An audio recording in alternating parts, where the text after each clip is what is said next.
Good morning, my fellow yoga travelers. I'm mighty glad to be alive today, and I hope that you are too, as we continue to live, laugh, love, learn, linger, live the life we love. Don't forget to loaf and lubricate. All right, it's Friday. That's my PowerPoint presentation day. Chris Berman does the 3 fastest minutes in NFL. So this is like the 4 or 5 fastest minutes of a PowerPoint presentation for you. This one is called the Beauty of Initiation.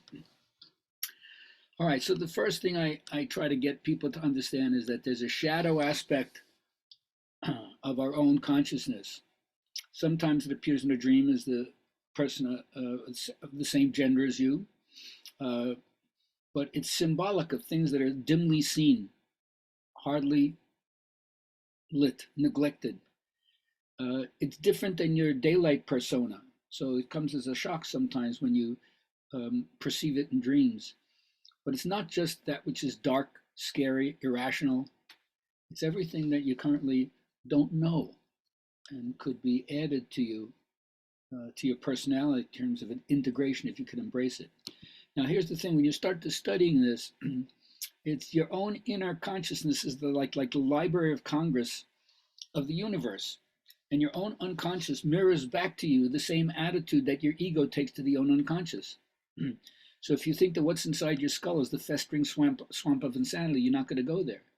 But if you thought of it as the repository of all virtues, where the deepest part of the divine beyond concept exists, maybe you'd want to go into it.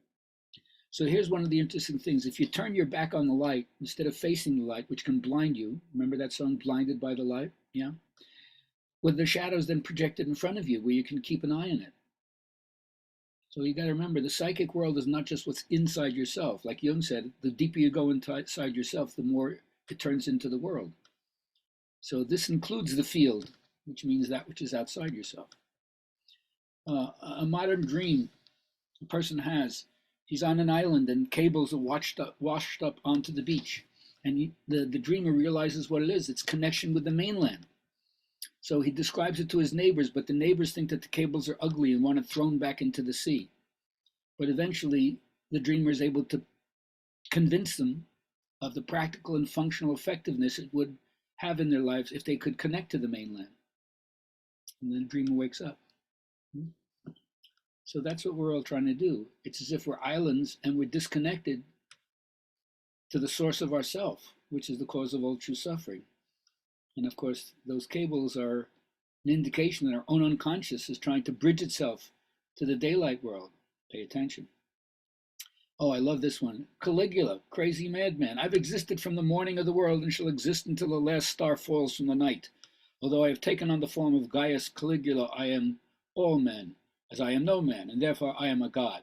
Wow, what chutzpah.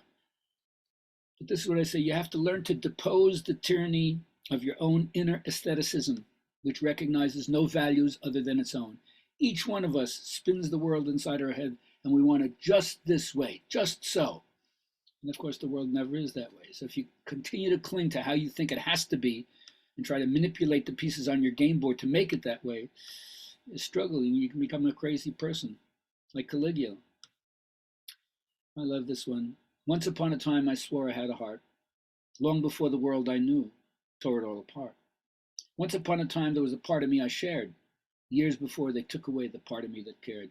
Don't let that happen. Transition states force you to go down and look at your stuff. They break into your life. They erupt into your life. They get rid of the status quo. Things happen that you don't want to happen, but they happen anyway. So my reminder is when you're forced to go down with these eruptions into your life, go with it. Don't resist it. If you resist it, which means you get depressed about it, then you're much more of a victim. But if you actively grieve the losses that happen into your life and try to do some reclamation work, is there anything I can salvage out of this? Then you might find that you're more at liberty when you're going to come up, as opposed to if you're passive and you let it happen to you, you don't know, you feel like you're lost. But if you actively grieve, you can choose if you want to stop it at that point or shift your energy somewhere else. Now, ritual initiation is always taking you out of the known into the unknown, because if you don't go into the unknown, you're just commuting. You know what you're doing. There's an initiation. You go into it. You have no idea where it's headed. You have no idea if you're ever going to get back, if you're going to make it through. Otherwise, you're not going to have that phrase that says, I'm born again. I'm like a new person. Give me a new name. I have a whole new purpose in my life. Now, one thing that'll help you if you get rid of the idea that your parents should be your mentors. They're not. They're the high priest and high priestess of a different deity, different order. But your mentor sees who you are spiritually. They don't care whether you survive or not. They just want to acknowledge that you got it.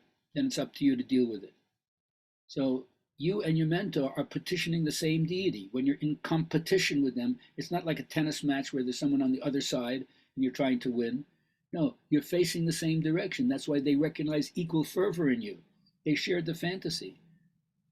Your parents can't do that because they're facing in a different direction. So let go of them and find out who's your spiritual mentor. That person doesn't even have to be alive. They can even be fictional.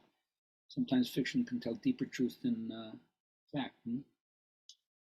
And then this is something I picked up from the romantics in the 1800s. You may or may not buy into it, but in a certain way I do. If you realize life is a mystery and you're willing to accept nobody has the answer that's satisfying, that's why it's a mystery, then we have this part of us that's longing for union.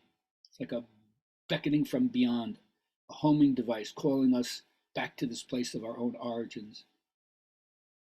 But since it never seems to happen, we have to make peace with the fact that we are the kind of beasts, we are the kind of creatures that have to learn union with the longing, because longing by definition is a state of that which is unfulfilled.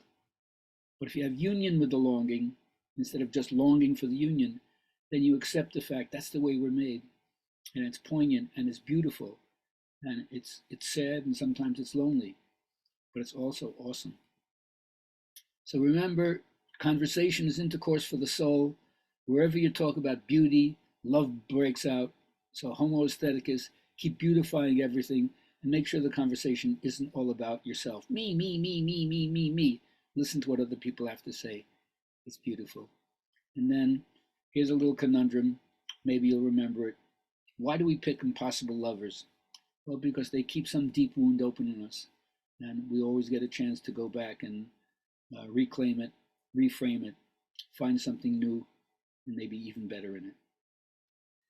So last thing I have to say is remember, like the Rosetta Stone, everyone's condition is a solution in hieroglyphics to the questions they would put.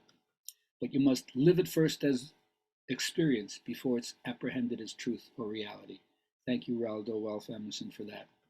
Have a great day. We'll see you next week. The next and last Good Vibrations class for the 4 series that we're doing, yoga and the Bhagavad Gita, comes up next Wednesday. Go to GabrielHalpern.com to sign up for that. Let me know how I'm doing. Ask me for a CD. But let's keep the conversation going. Peace be with you. Have a great day.